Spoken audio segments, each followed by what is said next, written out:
We all love obedience with conditions. Obedience is a tough proposition all by itself. We don't generally love to do those kind of things when it requires us to put forth a lot of effort and energy.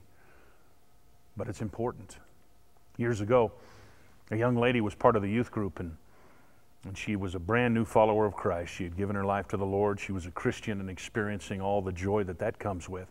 And she was vital to the youth group. I mean, she was reaching, starting new ministries. She was working in the community. She was doing everything and anything you can imagine in service to people around her.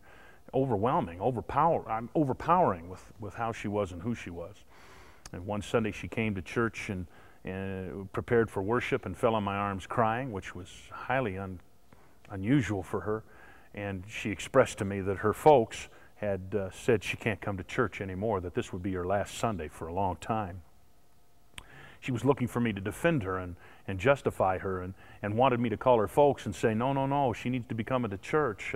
But to her shock, I said, nope, you're right. Your folks are absolutely right. That you're a follower of Christ, and you need to be exemplifying those kind of things around your household and everywhere you are, in every environment that you are. And that you go home, and as long as it takes, you won't be able to come back. But you need to seek forgiveness. You need to ask them to forgive you and change your ways. Well, it was months later I received a phone call from her mother. And her mother could not believe the transformation that had taken place in this young lady's life. She truly had brought her grades up. She was able to be obedient instead of striving in the house. There was peace.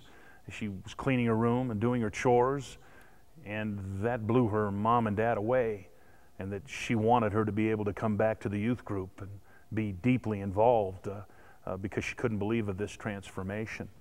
In John chapter 14:21, obedience is discussed in the area of love. Obedience is love. And literally, this young lady, when she was trying to use God, so to speak, against her folks as justification for her behavior, we all seem to fall into that time and again. But obedience is love. And going against what we instinctively want and love to do the right thing, it has a price. We all need to learn those lessons in our life and obedience and how God begins to heal and can bring us forth in a whole new way. It's a transformation of our entire life, not just pieces of it, our whole life. Obedience is love. I hope in your life that the obedience in your life is without condition and that you follow it faithfully.